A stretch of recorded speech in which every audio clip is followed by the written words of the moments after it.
Приветствую всех зрителей, слушателей и читателей. Сегодня пойдет диалог на такую тему, как белая горячка, ну или более научно она называется как делирий. Меня много раз просили сделать выпуск на эту тему, поэтому я решил сделать видео про так называемую белую горячку.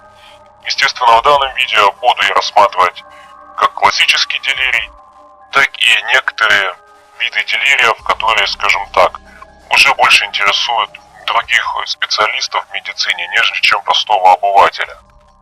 Ну так вот, делирий, белая горячка, синдром помрачения сознания, при котором бывают сценоподобные зрительные галлюцинации и иллюзии. Вследствие этих галлюцинаций возникает вторичный бред, нарушение ориентировки во времени. Также появляется психомоторное возбуждение, которое может сопровождаться или агрессивными тенденциями, или же приступами страха. Зависит от спектра галлюцинаций. В момент такого состояния человек может представлять угрозу для себя или для окружающих. Как правило, после выхода из делирия наступает частичная амнезия. Существует множество видов делирия, возникать оно может по множеству факторов.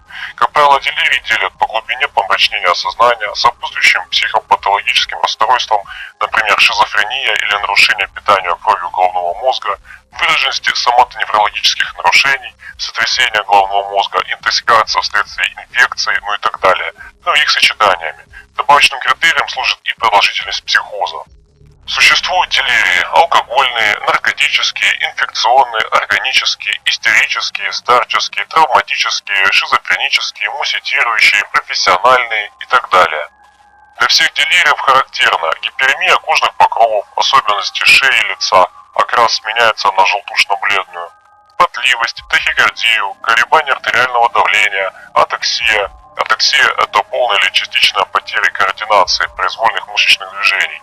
Мышечная гипотония, ну или проще говоря, снижение мышечного тонуса, гиперрефлексия, ну или по-другому как усиление рефлексов, тремор. Эти нарушения возникают до появления нарушения сознания и после купирования белой горячки могут также сопровождать человека еще определенное время. Также для белой горячки характерен еще ацетоз, обезвоживание, снижение уровня крови натрия и калия, ну и так далее. Если рассказывать, как развивается классический алкогольный делирий, наступает, значит, эта белая горячка или в процессе запоя, или на третьи сутки трезвости после запоя. Значит, сначала существует так называемый пронормальный период, и длится он от нескольких дней до нескольких недель. В такое время происходит нарушение сна, кошмары, появляются ощущения тревоги, беспокойства, иногда могут быть абортивные эпилептические припадки. Припадок абортивный – это редуцированный тонико-клонический эпилептический припадок, при котором отсутствуют тонические или клонические судороги. Припадки чаще возникают на первый или второй день абстинентного синдрома. Абстинентный синдром, проще говоря, это то время, когда организм человека, который употреблял алкоголь, был в запое, начинает также себе требовать еще дозу употребления, и не получая эту дозировку, человек чувствует, что ему плохо. Иногда продромальный период может вообще отсутствовать или проходить стремительно. После продромального периода наступает первая стадия алкогольного делирия. Происходит изменение настроения в продромальный период, и оно, как правило, становится более явным. Наступает более эмоциональная такая быстрая лобильность. То есть, если сначала такой испытывал страх, подавленность и беспокойство, то все это может легко смениться на эйфорию. Такие становятся говорливыми, непоседливыми, появляется акатазия, ну или проще говоря, неусидчивость. Речь быстрая, непоследовательная, слегка бессвязная, внимание легко отвлекаемое, мимика живая, легко меняется. Часто пациенты ощущают частичную дезориентировку во времени и в месте. Ориентировка именно в собственной личности сохранена и даже может сохраняться и при ухудшении состояния. У пациентов появляется раздражительность, даже на те раздражители, которые они легко игнорировали, будучи трезвыми или в так называемый продормальный период. Начинают присутствовать наплывы ярких воспоминаний, различные образные представления. Начинают появляться слуховые галлюцинации по типу слуховые акуазмы. Слуховые акуазмы – это элементарная слуховая галлюцинация в форме отдельных звуков, например, шум, звон, оклик, выстрел, музыка, стуки, ну и тому подобное. К вечеру вся эта симптоматика становится более красочной. Ночной сон нарушается, так как появляются частые пробуждения в состоянии тревоги. Ночью, как правило, наступает вторая стадия, которая начинает появляться зрительной параидолии, разновидность зрительных иллюзий, так называемые сенсорные иллюзии дополнения. Заключается в формировании иллюзорных образов, в качестве основы которых выступают детали реального объекта.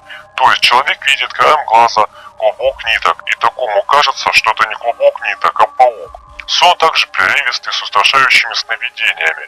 Во время пробуждения такой человек не всегда может понять, проснулся он или еще продолжает спать и видеть сон. Усиливается гиперстезия, появляется светобоязнь.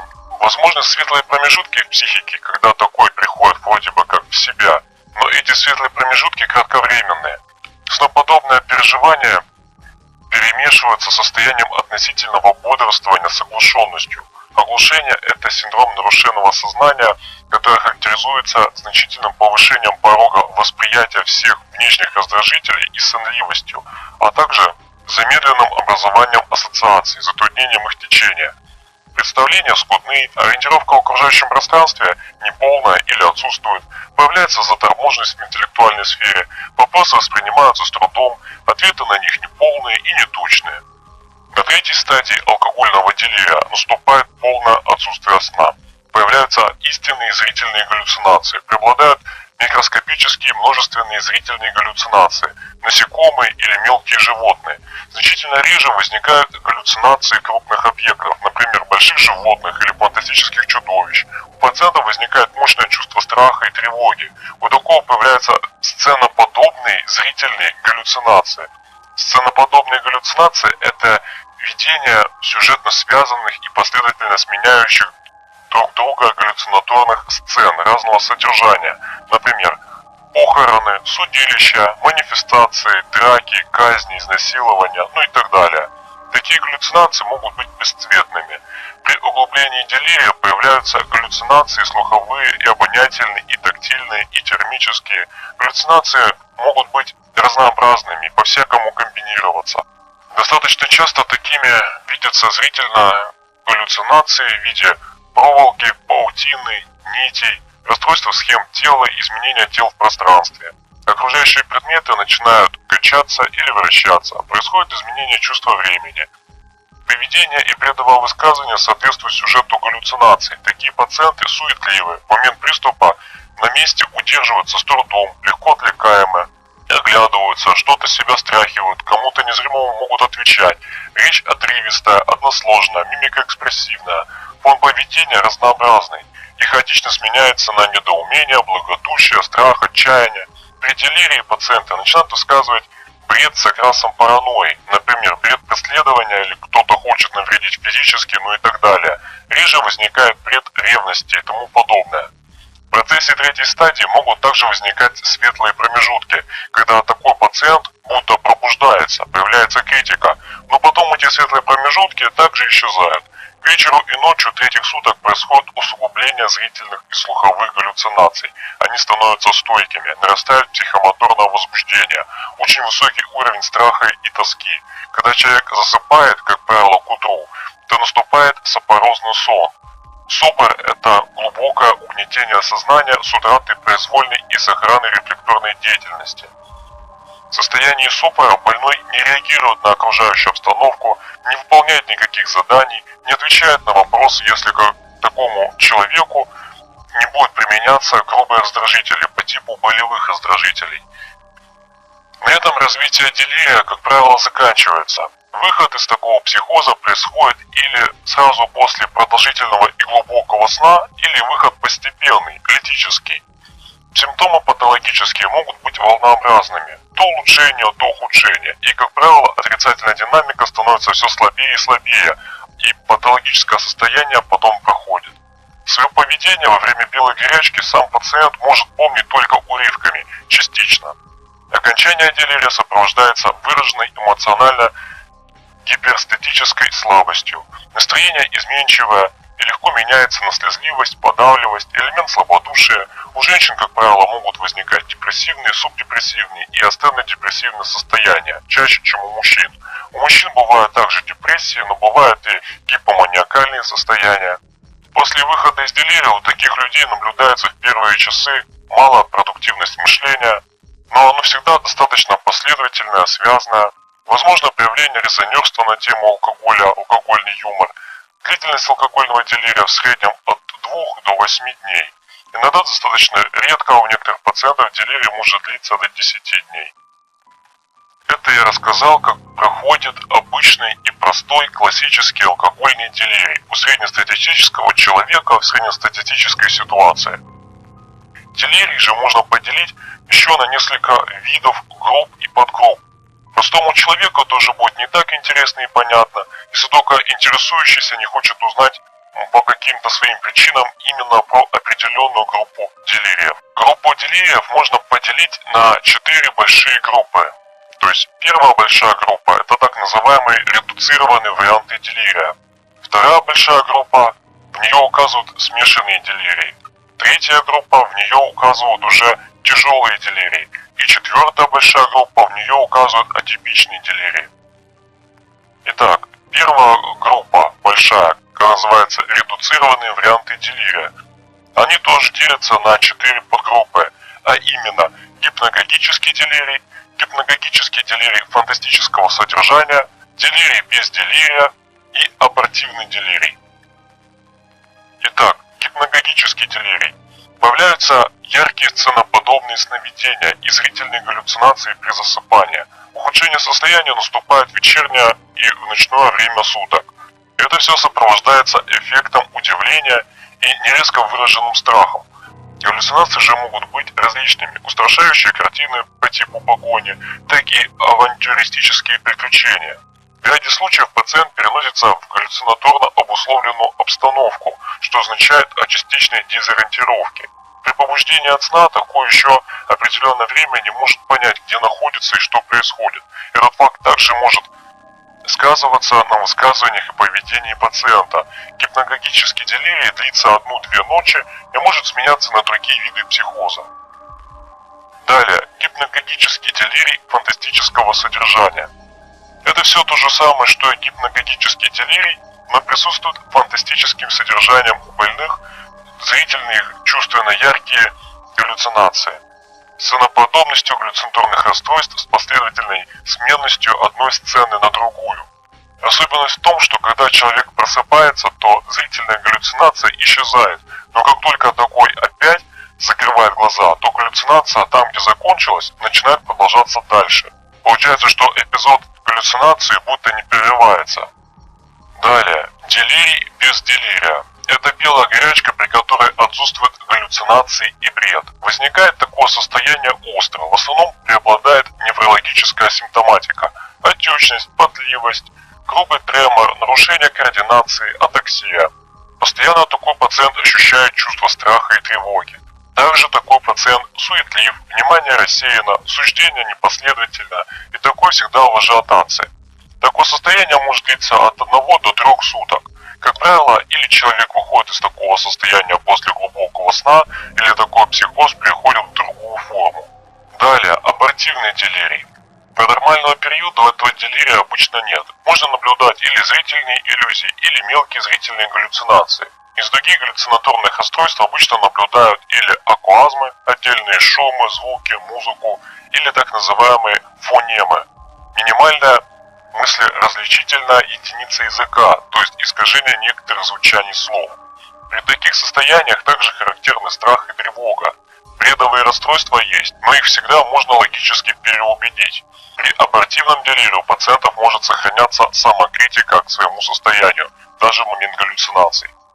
Длительность такого делирия около суток. Ходит с такого состояния после глубокого и крепкого сна.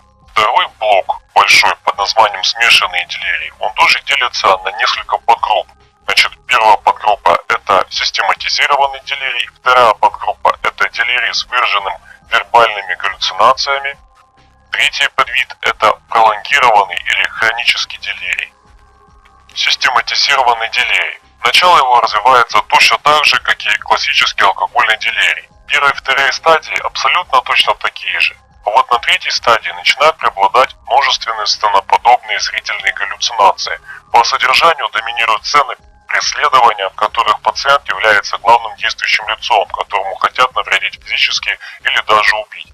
Такой пациент под действием зрительных галлюцинаций может стремиться убежать, спрятаться, найти безопасное место. Эффект страха продолжительный и очень стойкий. Очень редко бывают галлюцинации на тему эротического содержания, свидетелем которых бывает пациент в своих галлюцинациях. В основном же преобладают галлюцинации на мотив употребления алкоголя.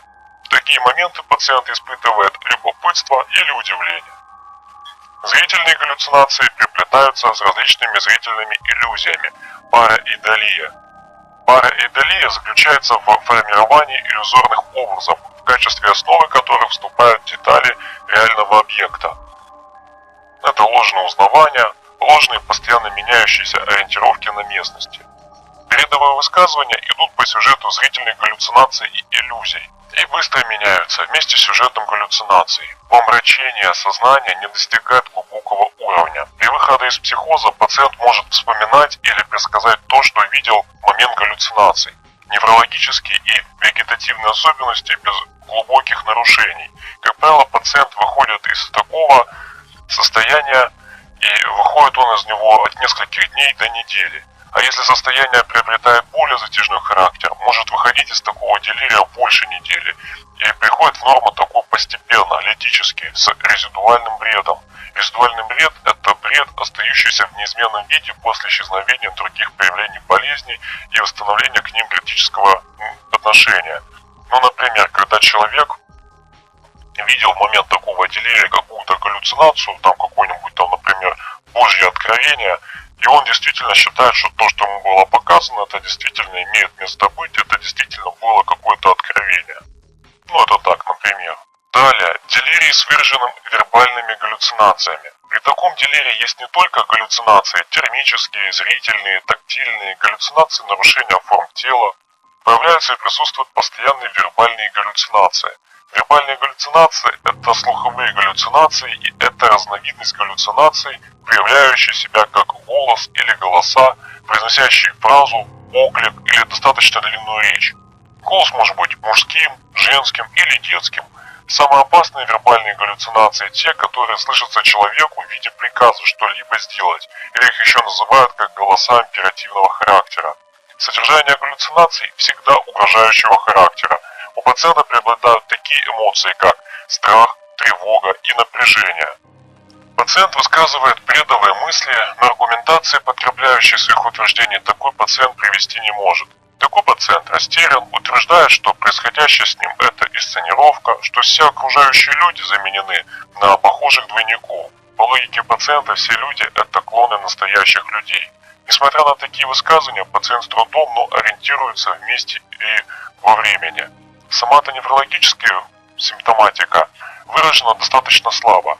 Длительность такого психоза от нескольких дней до нескольких недель. Болезненные расстройства исчезают постепенно. Далее, пролонгированный или его еще называют хронический делирий. Говорить про такой делирий начинают или в случае, когда наблюдаются замедления, или идет развитие других форм делирия. Это первый сценарий. Или при стертых формах энцефалопатии Гае-Верника. Это второй сценарий развития хронического делирия. Если говорить по первой сценарии развития, на протяжении длительного времени, там недели или даже месяца, наблюдаются симптомы гипногогического делирия. Эффективные расстройства мало выражены, преобладает тревожная симптоматика. Бредовые высказывания незначительны, наблюдаются развернутый астенический симптомокомплекс. Сознание болезни сохранено всегда, и такие состояния встречаются очень редко. Второй вариант более частый. К тяжелому делирию, чаще к профессиональному, в определенном моменте от 7 до 10 дней после начала психоза присоединяются симптомы, которые характерны для корсаковского синдрома, то есть невозможность запоминать текущие события, фиксационная амнезия, при более-менее сохранной памяти на прошлое. В связи с этим возникает нарушение ориентировки, так называемая амнестическая дезориентировка. Происходят отдельные конфабуляции, когда пациент сообщает о вымышленных событиях, никогда не имевших места в его жизни. Это все наблюдается в дневное время, а в ночное время преобладают делириозные нарушения. Неврологические особенности, как правило, без ярких ухудшений, но присоединяются легко к таким пациентам соматические болячки. Чаще всего это пневмония, и возникает она на фоне хронических заболеваний в легких. Из такого психоза пациент может выйти примерно за месяц, иногда за 1,5 месяца. При выходе из такого состояния у пациента наблюдается адинамическая астения. Хронический делирий развивается у пожилых пациентов, как правило, кому же за 50 лет, кто к тому же соматически ослаблен, кто имеет, как говорится, долгий алкогольный стаж употребления, как правило, более 17 лет, ну и так далее. Такие пациенты больше опасны в плане терапии, так как умирают из-за сопутствующих болячек. И вот теперь мы переходим к третьему блоку под названием «Тяжелые делирии». Значит, считаются они тяжелыми, так как очень тяжелые такие пациенты в плане сомато-неврологического состояния. Также очень тяжелые нарушения психики происходят, и в том числе, возможно, и смерть. Тяжелые делирии возникают при второй или третьей стадии алкоголизма. Профессиональный делирий, его еще называют делирий с профессиональным бредом, делирий с бредом занятия. И второй подвид – это муситирующий делирий. Его еще называют как делирий с бормотанием, или шепчущий делирий, или тихий делирий. Итак, профессиональный делирий. Его еще называют как делирий с профессиональным бредом, делирий с бредом занятий. Данный психоз начинается классически, потом утяжеляется. При этом постепенно исчезает бред преследования или начинают уменьшаться зрительные галлюцинации. Аффективные расстройства однообразные. Двигательные расстройства и поведения больного также изменяются. Движения пациентов становятся однообразными, органического масштаба и стереотипного характера. Пациенты выполняют привычные для них действия, в том числе связанные с профессией. Если это бухгалтер, то такой начинает читать денежные купюры. Если это секретарь, то прикладывает, начинает бумаги или подписывать какие-то документы, ну и так далее. В таком состоянии отвлекаемость на другие раздражители постепенно угасает, и вскоре такие вообще перестают отвлекаться на другие раздражители. В начальном периоде такого делирия начинает происходить ложное узнавание окружающих людей и постоянно ложное узнавание окружающей среды по ложным ориентировкам также присутствует. Сознание собственной личности сохранено. При утяжелении состояния ложные узнавания также исчезают, движения становятся более автоматизированными, симптомы оглушения начинают проявляться днем, и это служит достаточно плохим прогностическим фактором. Профессиональный делирий, как правило, сопровождается полной амнезией. Реже в памяти сохраняются отдельные воспоминания и помнят такие именно начало своего психоза. Если психоз будет прогрессировать, то такой психоз или перейдет в форму шепчущего делирия, или в так называемый псевдопаралич. Могут также возникать переходные состояния в форме транзиторного, дисмнестического и корсаковских синдромов. Далее, муситирующий делирий. Его еще называют как делирий с бормотанием, или шепчущий делирий, или тихий делирий. Обычно сменяют профессиональный делирий. Реже такое состояние вызывается при других формах делирия и при присоединении других патологий. У пациента при этом делирии идет смесь из глубокого помрачнения сознания, специфическое нарушение моторной сферы и выраженное сомато-неврологические нарушения. Такие пациенты, находясь в пределах постели, проявляют свою двигательную расторможенность и совершают простые действия. Их еще называют как графология. Графология это обозначает, что машут достаточно не быстро руками, хватаются за все подряд, стягивают с себя одежду или с кровати одежду, ну и так далее. Бывают так называемые миоклонические подергивания различных групп мышц. Их еще называют как хориеформные гиперкинезы. Хориеформные гиперкинезы – это быстрые, интенсивные, размашистые, неритмичные, непроизвольные движения в различных мышцах. Например, непроизвольное нахмуривание бровей, лба, зажмуривание глаз, высовывание языка, причмокивание, шмыгание носом, порывистые беспорядочные движения конечностей. Движения при хирургическом гиперкинезе иногда напоминают непроизвольно двигательные акты, гримасы, выразительные жесты, ну и так далее. Речевое возбуждение обычно это набор простых коротких слогов, слов и междометий. Голос эмоционально не окрашен, тихий. Симптомы оглушения одинаково утяжеляются или в дневное, или в ночное время. Выздоровление возможно. Также пациент после такого состояния, также возможна такая вещь, что он будет не помнить происходящего. Переходный период также возможен в так называемый профессиональный делирий. В шепчущих делириях с особой осторожностью следует относиться к соматоневрологическому состоянию.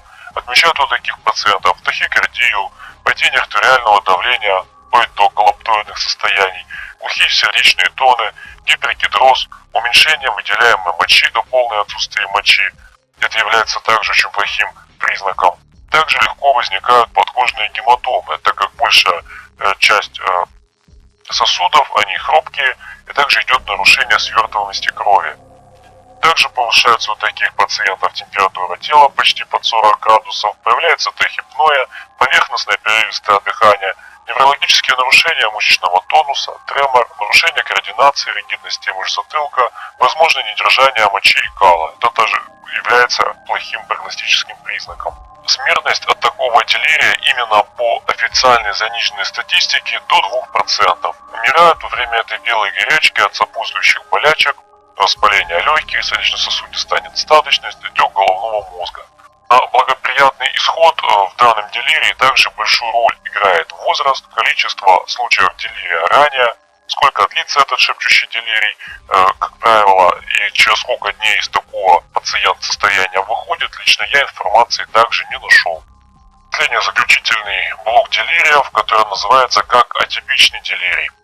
Ну так вот, атипичный делирий, как правило, это такой делирий, который по своим симптомам свойственен к эндогенному процессу, например, к шизофрении. В таких психозах симптомы психического автоматизма сосуществуют с симптомами белой горячки или сопровождаются анероидным помрачнением сознания. Значит, атипичный делирий, этот большой блок, он тоже делится на несколько подвидов и видов. То есть он делится на первое, делирий с фантастическим содержанием, его еще как называют фантастический делирий или алкогольный анероид или делирий анероидный. Далее идет делирий с анерическим расстройством, его еще как называют алкогольный анеризм. И третье, делирий с психическими автоматизмами. Итак, делирий с фантастическим содержанием, его еще называют как фантастический делирий, алкогольный анероид или делирий анероидный. В нормальном периоде множество фотопсий, акуазмы, зрительные галлюцинации, эпизоды образного бреда. Развитие алкогольного анероида протекает по типу усложнения клинической картины. Психоз начинается, как правило, как классический делирий или как гипногогический. В дневное время могут возникать зрительные и вербальные галлюцинации, ложная ориентировка в пространстве.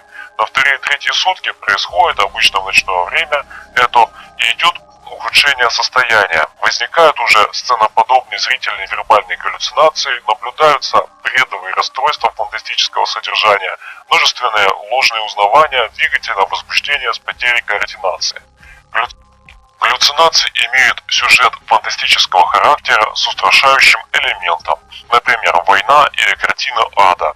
В сознании больного удивительным образом происходит слияние факторов из реальных событий и галлюцинаций в момент психоза в одну логическую цепочку. Галлюцинаторные картины не завершены, обрывочны.